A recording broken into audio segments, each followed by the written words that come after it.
Okay, so we're on. Yeah, hello. This is something I've been thinking about for the last several days.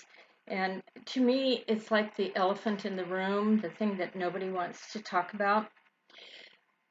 And I kept saying, I'm going to make a video about this. I'm going to talk about this. And I kept putting it off because I'm very uncomfortable about doing so. And then on this morning, today is Thursday, July 1st.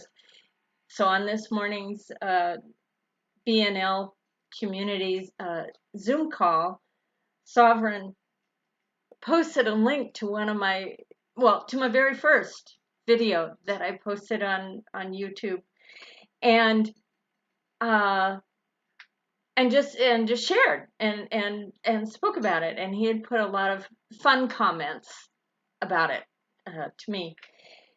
And I thought, well, maybe that's the universe's way of saying that it is time to step up and share what's been on my heart and on my mind. And that is that we we know there's a great awakening going on, and the higher frequencies and the 5D consciousness that humanity is waking up, and that we are ascending, so to speak, to a higher consciousness, to be the light, to recognize that we are the light and the love, and that we are powerful beyond measure in a really great way, not in a dangerous way, but as far as love. And a week ago Sunday, I stopped smoking, and I stopped drinking coffee. For me, they go hand in hand. This is not a judgment thing saying that coffee is bad. But for me, the only reason to drink coffee is to go with the cigarettes that I want to smoke. And it was really interesting the way I came up with this recognition that it was time to do it. It was time to do it right then, even though I still had like $7 worth of cigarettes left. And trust me, I do not like throwing away money. But I was doing this exercise, could say getting in touch with my feelings, and I was literally using a baseball bat to pound on something in order to get my frustration and my anger out. And as I was doing this, stuff comes up, and I recognize that I'm extremely powerful, you know, that which I recognize over and over again. So whatever, I'm going off track here. But I knew it was time to stop the toxic, stop putting those toxins into my body. And I also decided to go back to a vegan diet, basically whole foods, uh, and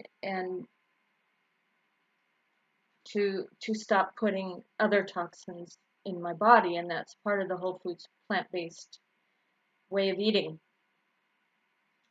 So quitting smoking means that I no longer have the behavior, the pattern, which I'd spend 3 hours in the morning doing this, having coffee, smoking cigarettes, playing on the computer, basically tuning out what's going on externally and tuning out to what is going on internally. And um, so what happened is that I started feeling a lot of grief, a lot of sadness. And in addition to that, my physical energy just took a nosedive. And so that's like frustration on top of grief. Because it's no fun. It's no fun. I have this healthy body and it just doesn't want to do anything. But I was reflecting on the grief, and I was also reflecting on seeing what's playing out right now on a global scale, seeing all the suffering that's going on, and recognizing that it is the collective shadow that's playing out. and it is the collective shadow that needs healing. So I'll just kind of throw that out there. But also how when you look at everything and in the big picture, when we stand back and get our ego out of it and just look at it. The way we treat animals and have been for a long time, especially in, you know, I don't know when it started with as far as doing this factory farming of animals and calling them livestock so that they don't have to be treated humanely. That's why they stopped calling them, they put them in a different classification, and therefore any laws about the humane treatment of animals do not apply to the animals you're eating. And so there's a lot of suffering, not only human, but animal. And I also have learned a lot about the human body and about nutrition over the last few years. And I used to think, like many of us, because we are programmed, that we absolutely have to have animal protein in order to thrive. And but luckily over my life, I've eaten a lot of vegetables and fruits. I've done more vegetarian eating than meat, the standard American diet. So I'm grateful that my body is really healthy. But there's a correlation between how we're treating other animals, how we're treating ourselves. They are sentient beings and they have feelings and they experience fear and they experience connection. Just like Mother Gaia, the way we treat our planet. And it's all tied in together. This factory farming is destroying our planet. It is destroying our waterways, in addition to literally the suffering. So Mother Gaia is suffering. Other species are suffering. Our forests are being just mowed down to create more ability for land to feed cattle and whatever other animals. And it does damage to our bodies. Our bodies were not designed. We are not omnivores. We're not carnivores. We are herbivores. And if you're willing to look, there's plenty of information available on YouTube about our mouths, our teeth, our digestive tract. We have the digestive tract of an omnivore. We don't have the digestive tract of a carnivore. And we don't salivate at the smell of blood. And if the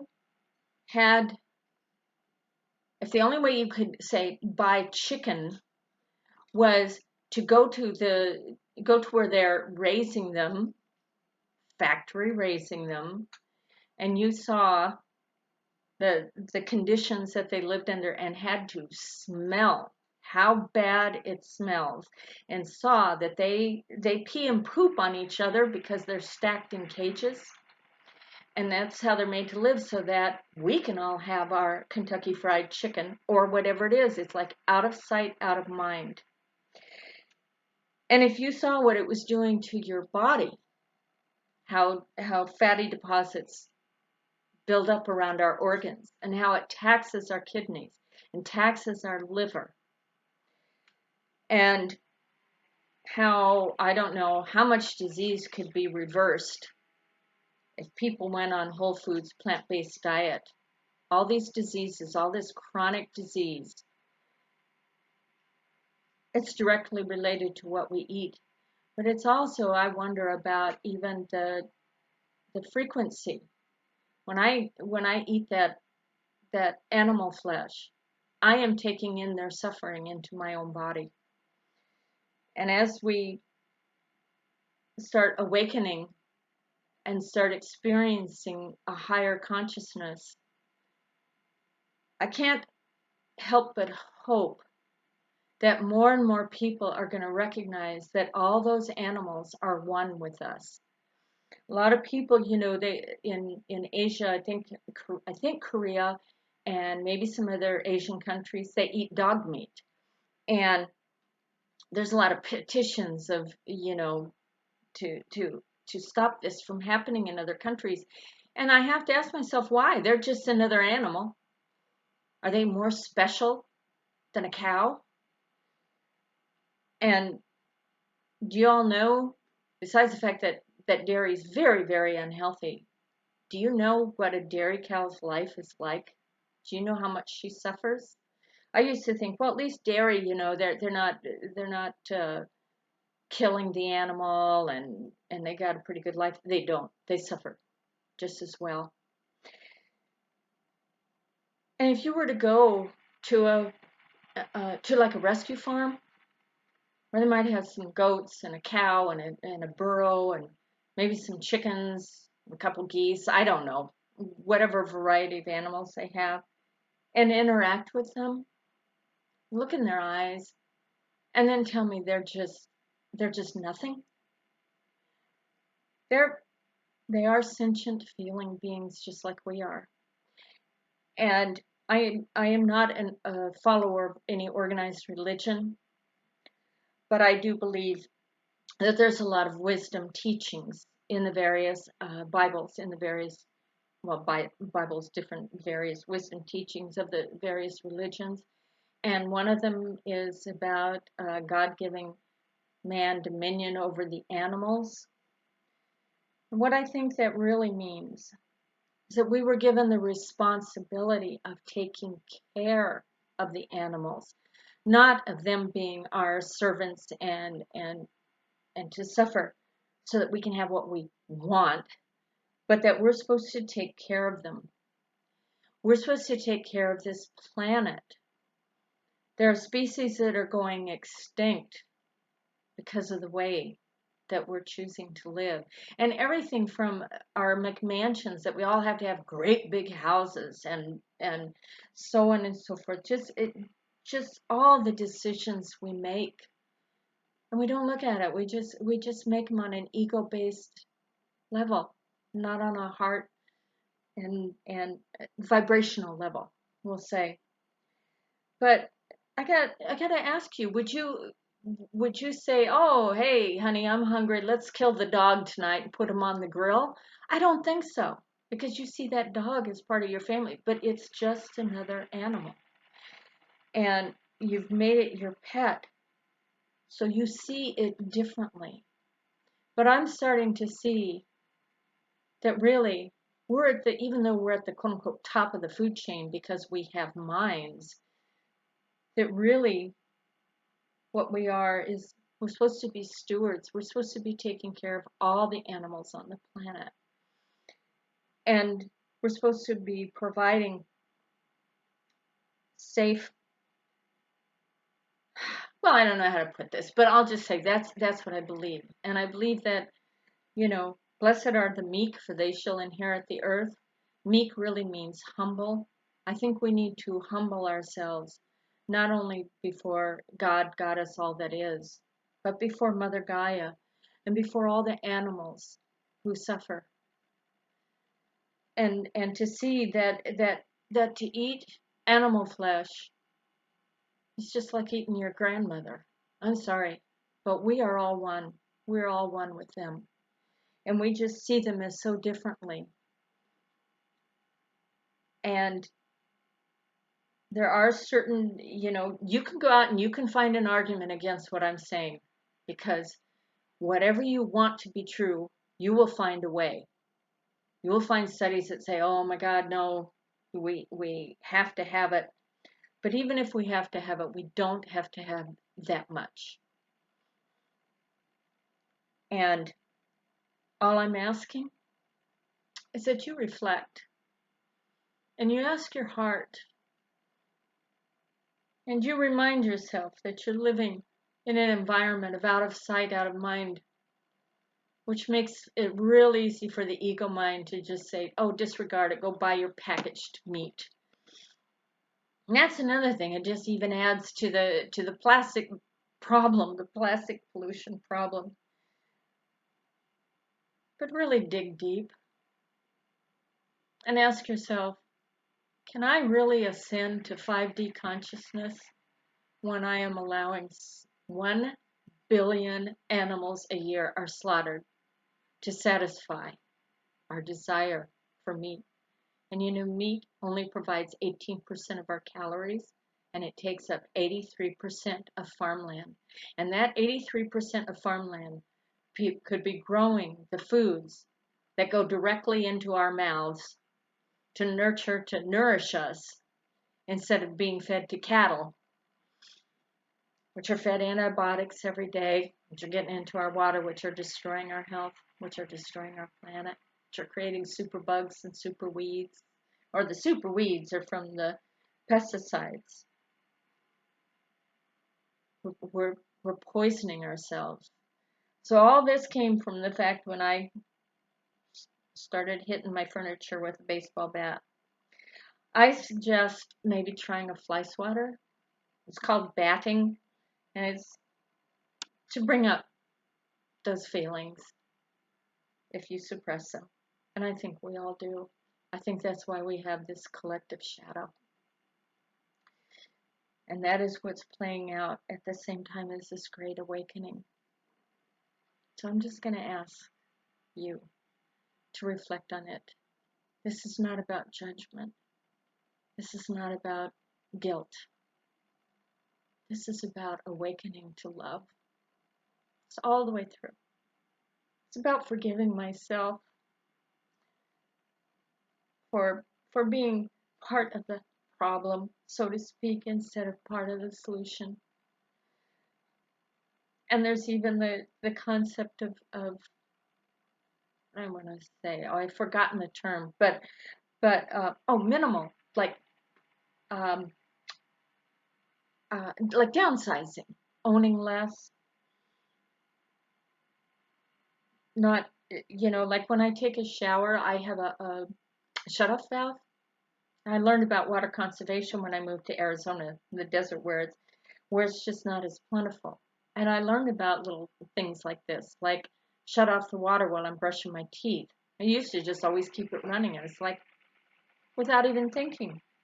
When I wash my hands, I turn on the water. I pick up the soap. I turn on the water and get that soap wet. Turn off the water. Lather up my hands and spend that 20 seconds, you know, washing my hands. Then I turn the water on again. Because I have taken, and I know a lot of people do take so much for granted that there's just an endless supply of water. There's just an endless supply of whatever it is I want. And so I want to encourage you to think about that too, about using less water. Treat it as sacred instead of thinking that I'm entitled to use and have as much as I want just because I can pay for it. You know? So, okay, so I know that wasn't just real. Well, it is what it is, and it was what it was. So, Sovereign, thank you for giving me the kick in the butt, although you did it with much love and humor, and I know that wasn't your agenda, and God only knows how you're going to feel when you watch this video, but I'm just asking everybody, give it some thought. Give it some thought. Your body will appreciate it if you at least eat less meat, eat more plants, add some beans. Beans are so healthy. And I'm telling you, and there's another thing. Okay, so I'll throw something wacky in here. Another thing people never talk about, but it's important to have good bowel movement, right? And beans provide the insoluble fiber that our guts need, and meat provides absolutely no fiber. And our gut, our digestive tract needs it, and we need to eliminate in a healthy way. And I'm telling you, if you back off on the meat and replace it with vegetables and beans and lentils and whatever amount of grains you want to do, and don't forget potatoes, they're a really healthy food too. Don't listen to all the bullshit about don't eat starches. That's not true. I have lost weight and I'm continuing to lose weight by eating this way. Um, so anyway, there's your off the wall kind of thing about the importance of eating beans. So thank you.